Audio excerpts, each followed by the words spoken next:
दोस्तों आज मैं आप लोगों के लिए लेके आया हूँ एक जापान की एक ऐसी मूवी जिसको सच्ची घटनाओं के ऊपर बनाया गया है और मूवी का नाम है होन्तो नियाता कवाई हनाशी। इस मूवी के लास्ट पार्ट को मैं ऑलरेडी एक्सप्लेन कर चुका हूँ जो आप लोगों को बहुत पसंद आया था और आज भी हम देखने जा रहे हैं कुछ बिल्कुल असली डरावनी कहानियों को जो लोगों के साथ सच में हुई थी। तो आप लोग वीडियो को पूरा लास्ट तक देखना।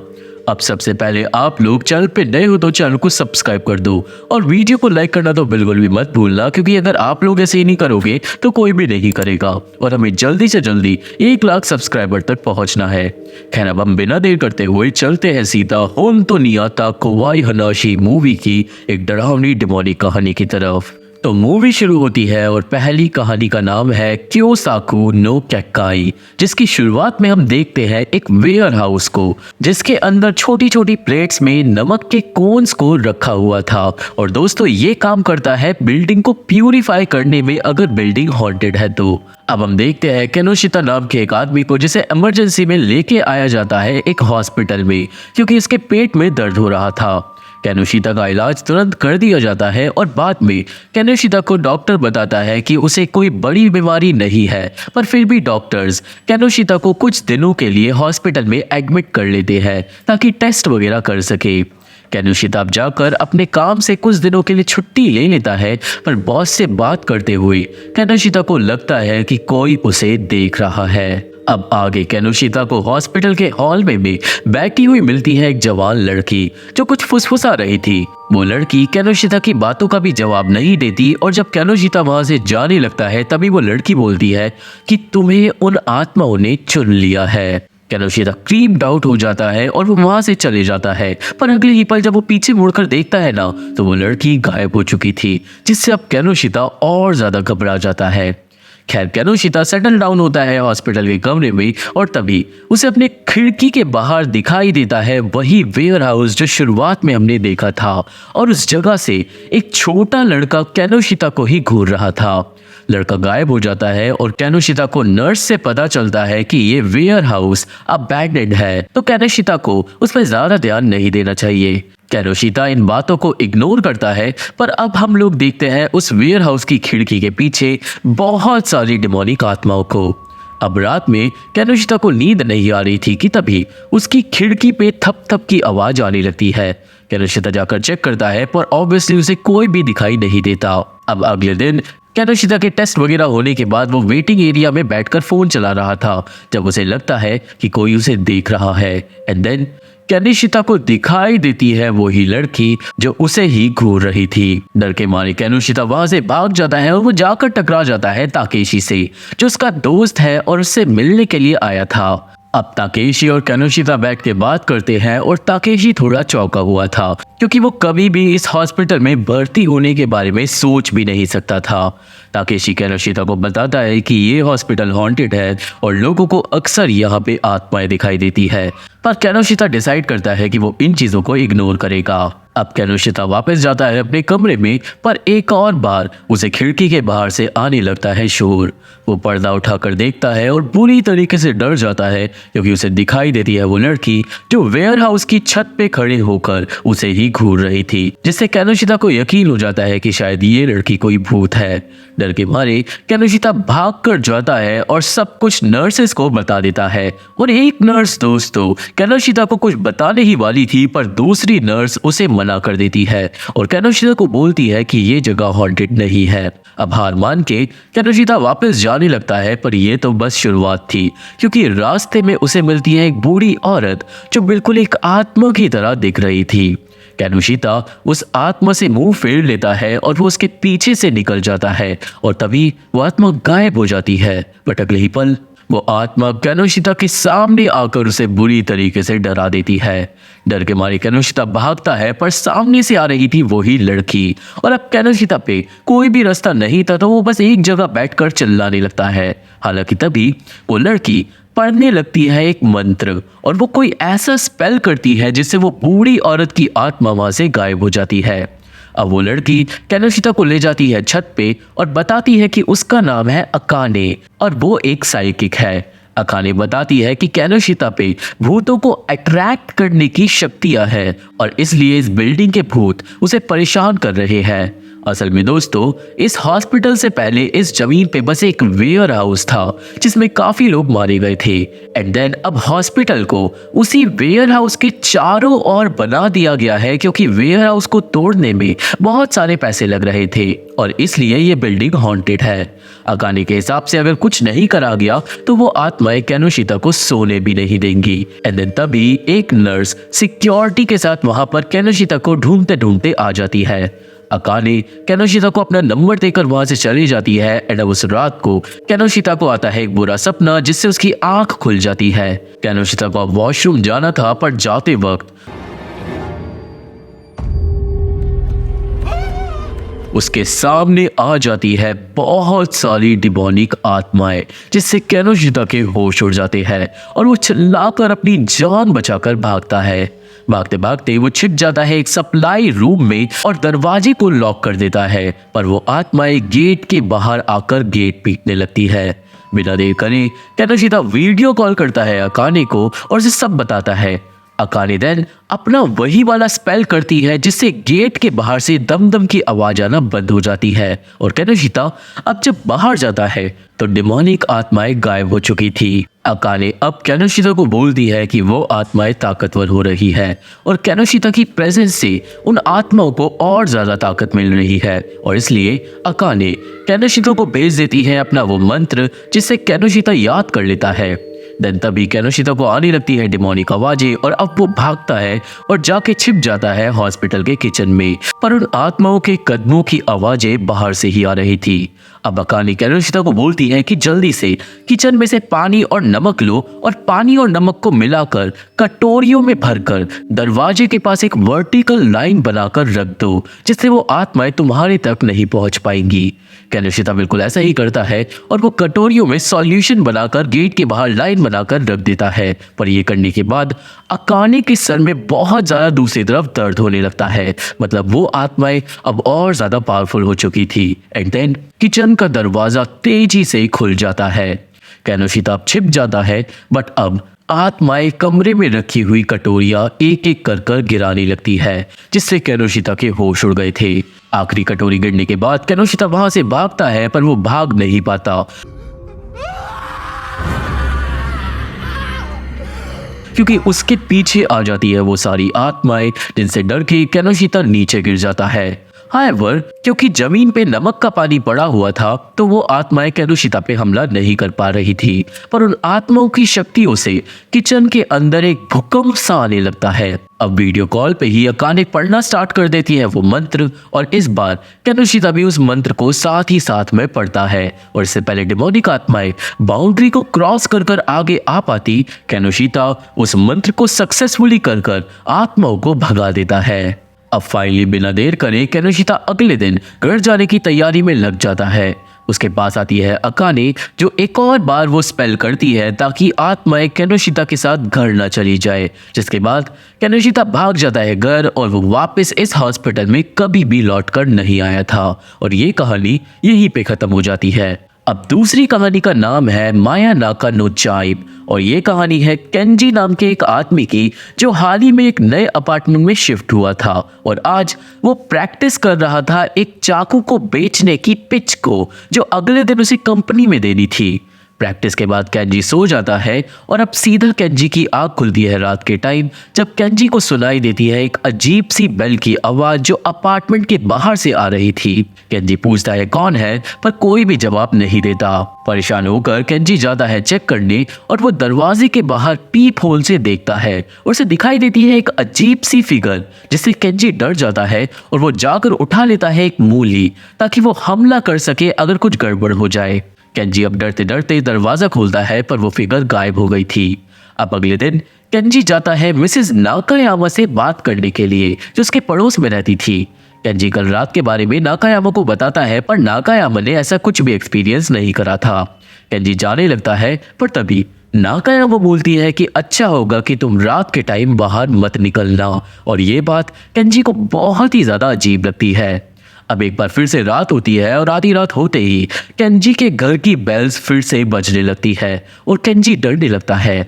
बहुत ही ज्यादा हिम्मत कर कर केंजी जाता है दरवाजे के पास और वो पूछता है कि कौन है और उसे क्या चाहिए। और बाहर से बहुत ही ज्यादा क्रीपी आवाज में एक लड़का मदद मांगने लगता है। केंजी हिम्मत कर कर पीपिंग होल से देखता है और उसके होश उड़ जाते हैं क्योंकि उसे दिखाई देता है एक लड़का जिसके सर से खून निकल रहा था और वो बहुत ही ज्यादा क्रीपी था, जिससे डरकर केंजी चिल्ला पड़ता है।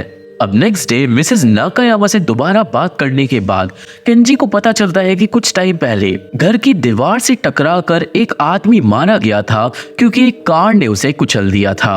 वो आदमी मदद मांग रहा था मरने से पहले और इसलिए शायद उसकी आत्मा उन लोगों के घर के पास रहती है और वो अक्सर लोगों की घर की बेल बजाती है। पर दोस्तों, उन लोगों की घर की बेल की आवाज उस आवाज से बिल्कुल अलग थी जो रात को आती है, जिससे अब केंजी और ज्यादा डर जाता है और वो घर खाली कर कर भाग जाता है। अब तीसरी कहानी का नाम है मिएरू। ये कहानी है ईसोमूरा नाम के एक हाई स्कूल टीचर की जो फ्यूचर देख सकता था। फ्यूचर देखने से पहले उसे एक बेल सुनाई देती है और आज जब वो स्कूल आता है तो वो पहले ही एक जगह रुक जाता है क्योंकि वो समझ गया था कि ऊपर से कुछ सामान गिरने वाला है। अब इसी तरीके से ईसोमूरा की लाइफ काफ़ी ज़्यादा बेटर थी। लाइक उसे पहले ही पता चल जाता था कि कौन सा टीचर स्कूल आएगा या फिर नहीं आएगा, जिससे उसके आसपास के लोग बहुत ज़्यादा खुश रहते थे। क्लास में भी वो बहुत सारे ऐसे काम करता था जिससे बच्चे चौंक जाते थे, जैसे गमले को गिरने से पहले ही रोक लेना, बच्चे के पैर इससे पहले किसी कील पर पड़ जाए उसे बता देना, और ऐसे ही छोटे मोटे खेल जिससे बच्चे खुश रहते थे। शिजुका नाम की एक लड़की ईसोमूरा से सबसे ज्यादा इम्प्रेस थी और वो उसका इंटरव्यू भी लेना चाहती थी उसकी साइकिक शक्तियों को लेकर। खैर, स्कूल के बाद ईसोमूरा एक बड़े लोहे के लैंप को गिरने से बचा लेता है एंड देन वो जाता है एक बार में। अब दोस्तों, जो बार टेंडर थी वो ईसोमूरा से थोड़ी गहरी बातें करती है और उसे समझाती है कि उसे लोगों के फ्यूचर को नहीं बदलना चाहिए, क्योंकि वो अगर फ्यूचर को बदल देगा तो दुनिया में भूचाल भी आ सकते हैं। पर ईसोमूरा के हिसाब से वो बस छोटे मोटे हादसों को होने से रोकता है और कुछ नहीं। बारटेंडर बताती है बटरफ्लाई इफेक्ट के बारे में, जिसके हिसाब से अगर एक तितली चाइना में पंख फड़फड़ा रही है तो उसके इफेक्ट की वजह से न्यूयॉर्क के अंदर मौसम बदल सकता है। और हाँ दोस्तों, ये इफेक्ट बिल्कुल सच है, हमारी सांसें भी बड़े बड़े भूचाल ला सकती है। आप लोग गूगल पे इसके बारे में सर्च कर सकते हो, काफ़ी इंटरेस्टिंग टॉपिक है। खैर, बारटेंडर बोलती है कि ईसोमूरा को लोगों की जिंदगी नहीं बदलनी चाहिए, जिसके बाद ईसोमूरा जाता है घर, पर रास्ते में उसे मिल जाती है एक लड़की जिसे कुछ गुंडे छेड़ रहे थे। ऑब्वियसली ईसोमूरा जाकर उस लड़की को बचा लेता है, पर बदले में वो गुंडे ईसोमूरा को पीट डालते हैं। हालांकि अच्छी बात तो ये थी कि तभी वहां पे आ जाती है शिजुका, जो गुंडों को देख लेती है और वो पुलिस को बुला लेती है, और पुलिस का नाम सुनते ही गुंडे वहां से भाग जाते हैं। शिजुका अभी ईसोमूरा को अपने साथ ले जाती है घर, और शिजुका की मम्मी मिचिको असल में एक रेस्टोरेंट चलाती थी। शिजुका अब ईसोमूरा को थैंक यू बोलती है एक अच्छा इंसान होने के लिए, और मिचिको ईसोमूरा को बहुत टेस्टी नूडल्स खिलाती है। ये सब करने के बाद ईसोमूरा और शिजुका बात करते हैं, और शिजुका बताती है कि वो यूनिवर्सिटी पढ़ने नहीं जा सकती क्योंकि उसकी दादी को अल्जाइमर डिजीज है और उसकी माँ रेस्टोरेंट चलाने में बहुत बिजी रहती है। ईसोमूरा अपनी स्टूडेंट को अच्छे से समझाकर वहां से जाता है, पर रास्ते में उसे आता है एक विजन शिजुका के बारे में, जिसमें शिजुका पे कोई इविल इंसान हमला कर रहा था। ईसोमूरा डर जाता है, पर वो वापस शिजुका के घर नहीं जाता, ये सोच के कि बारटेंडर की बात शायद सच है और उसे फ्यूचर से खिलवाड़ नहीं करना चाहिए। ईसोमूरा अब स्कूल जाता है अगले दिन, और से शिजुका सही सलामत क्लास में मिलती है, जिससे वो समझ जाता है कि उसके साथ अभी तक कुछ भी बुरा नहीं हुआ है। पर अब ईसोमूरा को होने लगती है उसकी चिंता, और इसलिए ईसोमूरा स्कूल के बाद शिजुका का पीछा करने लगता है। असल में दोस्तों, शिजुका काम करती थी एक वेट्रेस का एक बार के अंदर, जहां पे बहुत सारे गुंडे लोग आते थे, और ये बात ईसोमूरा जानता था। वो शिजुका के पीछे पीछे उस बार तक पहुंच जाता है, और वहां पे घुसने से पहले ही शिजुका अपने टीचर को देख लेती है। इसोमूरा अब शिजुको को समझाता है कि उसकी जान खतरे में है, पर शिजुको को अभी कुछ समझ नहीं आता। इसोमूरा शिजुको को अपने विजन के बारे में भी बता देता है, जिससे शिजुका इसोमूरा की बात मानकर एक दिन के लिए वापस घर चले जाती है। फाइनली खुश होकर इसोमूरा जाता है बार में, पर वहां पे बैठे बैठे इसोमूरा को फिर से आता है वही विजन, जिसमें इविल इंसान अब शिजुका को मारने ही वाला था। इसोमूरा घबरा जाता है और वो भाग के चले जाता है शिजुका के घर, पर वहां पे सिर्फ उसे मीची को मिलती है, जो बताती है कि शिजुका तो जॉब पर गई हुई है, और इसका मतलब शिजुका ने बस घर जाने का नाटक करा था और वो अभी भी बार में ही है। सीन शिजुका पे जाता है, जो रात के टाइम बार को क्लोज करने के काम में बिजी थी, और इसलिए वो इसोमूरा के फोन को नहीं उठा पाती जब वो फोन करता है। एंड तभी बार के अंदर एंटर करता है वो गुंडा, और वहीं दूसरी तरफ इसोमूरा शिजुका को बचाने के लिए पूरी जाल लगाकर भागकर आ रहा था। अब बार में शिजुका के सामने फाइनली आ जाता है वो गुंडा, और शिजुका के होश उड़ जाते हैं। वो गुंडे से भागने की कोशिश करती है, पर गुंडा उसे घेर लेता है एंड उसे वो मार ही डालता कि एंड टाइम पे वहां पे आ जाता है इसोमूरा, जो गुंडे को तुरंत पकड़कर पीटने लगता है। गुंडा देन डर के वहां से भाग जाता है, और इसी तरीके से इसोमूरा शिजुका की जान बचा लेता है, और वो बहुत ज्यादा खुश होती है। अब अगले दिन सब कुछ ठीक हो गया था, और अब शिजुका को इसोमूरा की शक्तियों के बारे में और ज्यादा चीजें जाननी थी, पर फिलहाल के लिए दोनों ही लोग स्कूल के लिए लेट हो गए थे, और कहानी यहीं पे खत्म हो जाती है। अब अगली कहानी का नाम है आनतान नो हेया, और ये कहानी शियोरी नाम की एक लड़की के बारे में है, जो एक अपार्टमेंट बिल्डिंग में लेने आई थी बेबी सिटर की जॉब। शियोरी जाती है अब अपार्टमेंट पे, और वो वहां मिलती है मसामी नाम की एक सिंगल वर्किंग मदर से, जिसकी बेटी का नाम था मीना। मसामी अब शियोरी के आते ही एक पल भी नहीं लगाती और उसे दे देती है काम की बहुत बड़ी लिस्ट, क्योंकि मसामी को तुरंत अब काम के लिए निकलना था। मसामी शियोरी को 100 काम बता देती है 2 मिनट के अंदर, जिससे शियोरी के होश उड़ जाते हैं। जो मीना थी वो उस वक्त अपने बेड के नीचे घुसी हुई थी, और वो अपनी माँ और शियोरी के बुलाने पे भी बाहर नहीं निकलती। देन मसामी तुरंत घर से जाने लगती है, एंड वो एंड में शियोरी को बोलती है कि तुम बस स्टोर रूम के अंदर मत जाना, और बाकी तुम कुछ भी कर सकती हो। जिसके बाद शियोरी वहां पे फंस जाती है, क्योंकि दोस्तों असल में वो तो बस आज इंटरव्यू देने आई थी, ना कि जॉब के लिए। खैर अब शियोरी जाती है और वो बात करती है मीना से, उससे पूछती है कि वो क्या कर रही है, एंड देन मीना बेड से निकलकर शियोरी को बोलती है कि तुम कुछ भी करना, पर उस औरत की आंखों के अंदर मत देखना। और मीना की इस बात से शियोरी घबरा जाती है। अब इस बात को इग्नोर कर शियोरी घर के कामों में लग जाती है, पर जब वो वैक्यूम कर रही थी तभी उसे एक अंधेरी जगह से सुनाई देने लगती है नॉकिंग की आवाजें। शियोरी उस जगह पे जाकर चेक करती है, और वो कमरा निकलता है स्टोर रूम, जहाँ पर मसामी ने जाने से मना करा था। पर शियोरी देखती है कि वो कमरा बहुत ज्यादा गंदा है, और इसलिए शियोरी वहां पे भी सफाई करने लगती है, जो उसकी बहुत ही बड़ी गलती थी, क्योंकि थोड़ी ही देर बाद अचानक ही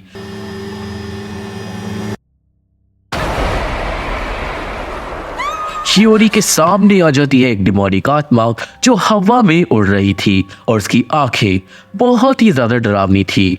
शियोरी चिल्लाकर तुरंत उस कमरे से भाग जाती है, और अब उसे समझ आता है कि मसामी ने इस कमरे के अंदर जाने से मना क्यों करा था। देन शियोरी के पास आती है मीना, और वो उसे अब लेकर जाती है अपने कमरे में, और दिखाती है अपनी ड्राइंग्स को, जो उसी चुड़ैल की थी। शियोरी मीना से पूछती है कि क्या मसामी को इस सब के बारे में पता है, पर मीना मना करती है, और वो शियोरी को बोलती है कि उस आत्मा के बारे में मम्मी को मत बताना, वरना वो परेशान हो जाएगी। और शियोरी अभी के लिए इस बात को सीक्रेट रखने के लिए तैयार हो जाती है। अब नेक्स्ट डे शियोरी और मीना लिविंग रूम में थे, और वो स्टोरेज रूम की तरफ ध्यान नहीं दे रहे थे। लंच के टाइम पे मीना अपने कमरे में जाती है, जो स्टोर रूम के पास ही था, पर वो वापस टाइम से नहीं आती, जिससे शियोरी को हो जाती है चिंता। शियोरी जाकर करती है इन्वेस्टिगेशन, और उसे स्टोरेज रूम का दरवाजा खुला मिलता है। एंड अंदर जाने पे उसके होश उड़ जाते हैं, क्योंकि इसे दिखाई देती है मीना, जो बालकनी से नीचे कूदने वाली थी। शियोरी तुरंत जाकर मीना को बचा लेती है, और वो पूछती है उससे कि उसने ऐसा क्यों करा, और मीना बताती है कि उस आत्मा ने उसे अपने वश में कर लिया था, क्योंकि मीना ने उसकी आंखों में देख लिया था। इसी वजह से मीना ने पहले शियोरी को मना करा था कि तुम उस औरत की आंखों में मत देखना। अब मीना और शियोरी दोनों ही डर गए थे और इसलिए वो घर से निकलकर चले जाते हैं पार्क। एंड देन थोड़ी देर बाद एक औरत आती है शियोरी के पास और वो शियोरी से पूछती है कि क्या तुम लोग अपार्टमेंट नंबर 406 में रहते हो। खैर अब इसके बाद शियोरी मसामी को शाम के टाइम सब कुछ बता देती है और एक्चुअली शियोरी को उस पार्क वाली औरत से भी सब कुछ पता चल गया था कि कैसे ये अपार्टमेंट हॉन्टेड है। पर शियोरी की बातें सुनकर मसामी चिल्ला पड़ती है और बोलती है कि मुझे मत बताओ कि ये घर हॉन्टेड है क्योंकि मैं ऑलरेडी जानती हूँ। असल में दोस्तों ये घर बहुत सस्ता था और मसामी अपनी बेटी के लिए यही घर अफोर्ड कर सकती थी और इस पे और कोई चारा नहीं था सिवाय स्टोर रूम को बंद रखने के। न लड़ाई से मीना जाग जाती है और शियोरी मीना को सुलाकर उसे कंफर्ट कर कर घर चले जाती है। अब अगली सुबह जिस कंपनी में शियोरी बेबी सिटर थी वहां का बॉस शियोरी को बताता है कि जिस घर में वो काम कर रही है उस घर में कुछ टाइम पहले एक लड़की ने एक लड़के की वजह से खुदकुशी कर ली थी और शायद इसलिए ही वो जगह हॉन्टेड है। खैर आज मसामी शियोरी को और अच्छे से समझाती है बातें कि कैसे उसे मीना पे 24 घंटे नजर रखनी है और मीना को स्टोर रूम से दूर रखना है और खुद भी स्टोर रूम के अंदर नहीं जाना। देन मसामी निकल जाती है काम पे। पर दोस्तों अब मसामी को फील होने लगा था कि शायद उसकी बेटी उस घर में सेफ नहीं है। अब थोड़ी देर बाद शियोरी और मीना दोपहर के टाइम सो जाते हैं और शियोरी की भी आंख लग जाती है और जब शियोरी जागती है तो उसकी रूह कांप गई थी क्योंकि मीना बिस्तर पे नहीं थी। शियोरी तुरंत भाग कर जाती है स्टोर रूम में और उसे यकीन नहीं होता जब वो देखती है उस डिमोनिक आत्मा को जो मीना का हाथ पकड़कर उसे ले जा रही थी मारने के लिए। मीना को तुरंत शियोरी बचाने के लिए भागती है पर मीना अब आत्मा के वश में थी और इसलिए वो शियोरी को एक झटके में मारकर दूर हटा देती है। एंड इसी चक्कर में शियोरी देख लेती है उस आत्मा की आंखों में और तुरंत वो आत्मा शियोरी को भी पोजेस कर लेती है। अब शियोरी भी खड़ी होती है और वो और मीना दोनों ही जाने लगते हैं खुदकुशी करने के लिए। दोनों बालकनी पे चढ़ जाते हैं but in the last movement मसामी वापस आ जाती है और वो पहले अपनी बेटी को एंड देन शियोरी की जान बचा लेती है क्योंकि मसामी को रियलाइज हो गया था कि ये घर है डिमोनिक। अब शियोरी तो बहुत ही ज्यादा डर गई थी और इसलिए वो इस घर का काम छोड़ देती है क्योंकि भाई उसे अपनी जान की चिंता थी और वो इस परिवार को घर खाली करने के लिए भी बोलती है बट ऐसा नहीं होता। अब एक हफ्ते बाद शियोरी को फोन आता है और उसे पता चलता है कि मसामी ने खुदकुशी कर ली है उसी अपार्टमेंट में और इसका मतलब वो डिमोनिक आत्मा फाइनली अपने साथ किसी को ले गई। शियोरी फ्यूनरल में भी जाती है एंड उसे मीना के लिए बुरा लगता है पर खैर अब मीना उसकी जिम्मेदारी नहीं थी और मीना अब अपने रिलेटिव्स के साथ रहेगी। शियोरी आज भी उस डिमोनिक कमरे की बात सोचकर कांप जाती है और इसी के साथ ये कहानी खत्म हो जाती है। अब आखिरी कहानी का नाम है मिशिरानो दोरेओ जो हात्सुने नाम की एक रिसर्चर के बारे में है जिसकी नई नई जॉब लगी थी जहां पर बहुत सारे लेबोरेटरी टेस्ट उसे परफॉर्म करने पड़ते थे। अब दोस्तों हात्सुने पूरे लैब में सिर्फ एक लौती लड़की थी और ऑब्वियसली जो लड़के थे वो हात्सुने को दबा कर रखते थे। हात्सुने को सबसे ज्यादा काम करना पड़ता था और काम करने के लिए हात्सुने रात के टाइम भी लैब में रुकती थी। अब एक रात हात्सुने जब लैब में काम कर रही थी तो हात्सुने को फील होने लगता है कि लैब में उसके साथ कोई है जिससे हात्सुने के रोंगटे खड़े होने लगते हैं। नेक्स्ट रात कुछ और अजीब चीजें होती है जैसे कि जब हात्सुने काम करने के लिए जा रही थी लैब में तभी हात्सुने को दिखाई देती है एक और लड़की जिसने लैब कोट पहना हुआ था। हात्सुने खुश हो जाती है ये देखकर कि इस जगह पर एक और लड़की काम कर रही है और जब वो उस लड़की के पीछे पीछे लैब में घुसती है तो वो लड़की गायब हो चुकी थी। अब अगले दिन हात्सुने अपने कोवर्कर से पूछती है कि क्या इस जगह पे कोई और नई लड़की काम करने के लिए आई है पर हात्सुने को पता चलता है कि पूरे लैब में कोई लड़की है ही नहीं जिससे अब वो डर गई थी। रात के टाइम फिर से काम करते हुए हात्सुने को फील होता है कि कोई उसे देख रहा है और उसे किसी के रोने की आवाज भी आने लगती है और इस बार हात्सुने जाकर चेक करती है पर पहले उसे कोई नहीं मिलता। एंड देन हात्सुने के सामने आ जाती है वो डिमोनिक आत्मा जिससे हात्सुने चिल्लाकर वहां से भाग जाती है। वो बुला के लाती है मेल रिसर्चर्स को और उन्हें बताती है जो उसने देखा पर लड़के बोलते हैं कि शायद हात्सुने थक गई है और उसे घर भेज दिया जाता है। अब एक हफ्ते बाद हात्सुने फिर से काम कर रही थी रात में और आज एक मेल साइंटिस्ट एक केमिकल को हात्सुने के पास से ले जाता है। हात्सुने अब टेस्ट करते हुए 2 केमिकल्स मिक्स कर देती है, पर 2 में से एक केमिकल गलत मिक्स हो जाता है, जिससे हात्सुने का सारा काम बर्बाद हो जाता है उस लड़के की वजह से जो केमिकल ले गया था। टेस्ट ट्यूब रखकर हात्सुने खड़ी होकर लड़कों पे ही गुस्सा करने लगती है, जबकि वो वहां पे थे भी नहीं। पर तभी पीछे से उसे कुछ फिर से डिमोनिक फील होता है, और जब वो पीछे मुड़ती है तो उसके होश उड़ जाते हैं, क्योंकि वो डिमोनिक आत्मा अब हात्सुने के पीछे ही आ गई थी, जिसे डर के हात्सुने फ्लोर पे गिरकर कांपने लगती है। पर दोस्तों, वो आत्मा हात्सुने की जगह कहीं और देखने लगती है, एंड देन एक केमिकल का पैकेट शेल्फ से जमीन पे गिर जाता है और वो आत्मा गायब हो जाती है। हात्सुने अब जाकर उस पैकेट को चेक करती है, और वो पैकेट था एक ऐसे केमिकल का जो उस गलत केमिकल के इफेक्ट को न्यूट्रलाइज कर सकता है, और इस केमिकल की वजह से हात्सुने का काम बच जाता है। और हात्सुने को फिर कुछ दिनों बाद पता चलता है कि इस लैब में एक और लड़की काम करती थी जो ट्रेजिकली मारी गई थी, और शायद उसी लड़की की आत्मा ने हात्सुने की मदद करी, क्योंकि कोई और लड़की यहाँ पे नहीं थी। हात्सुने एंड में उस आत्मा के लिए फूल रखती है और प्रे करती है, और इसी के साथ ये मूवी खत्म हो जाती है। पर ये सारी कहानियां सच्ची घटनाओं पे आधारित थी। तो ये थी एक्सप्लेनेशन होन्तो नी आत्ता कावाई हनाशी 2024 मूवी की, और मुझे आशा है कि आप सभी को ये मूवी समझ आ गई होगी और मेरी वीडियो पसंद आई होगी। ये मूवी देखनी है तो मेरा टेलीग्राम चैनल ज्वाइन करना होगा, लिंक डिस्क्रिप्शन में है। पर काम ना करी तो टेलीग्राम पे जाके मेरे चैनल का नाम डाल देना। अब वहाँ पे इस मूवी का लिंक मैं अपनी अगली वीडियो के आने के बाद डालूंगा, या तो लिंक होगा या पूरी मूवी आपको मिल जाएगी, बट ये आपको टेलीग्राम पे ही पता चलेगा। और अगर पूरी मूवी हुई तो मैं उसे 7 दिन बाद डिलीट कर दूंगा, तो ये भी याद रखना। तो अगर आप लोग ये वीडियो 1 हफ्ते बाद देख रहे हो तो शायद हो सकता है कि आप ये मूवी ना देख पाओ। खैर, अब आगे से कोई और मूवी मिस ना कर दो तो सबसे पहले चैनल को सब्सक्राइब कर दो और वीडियो को लाइक करना बिल्कुल भी मत भूलना, क्योंकि हमें इसी सपोर्ट की जरूरत है और 1 लाख सब्सक्राइबर तक हमें पहुंचना है। मेरे फेसबुक पेज का लिंक और बाकी social media link description box में मौजूद है, तो अगर आप लोग मेरे से जुड़ना चाहते हो और मेरे से बात करना चाहते हो तो वहाँ पे फॉलो जरूर कर सकते हो। और मैं आप लोगों से मिलता हूँ अपनी अगली वीडियो में, तब तक के लिए थैंक यू, बाय बाय।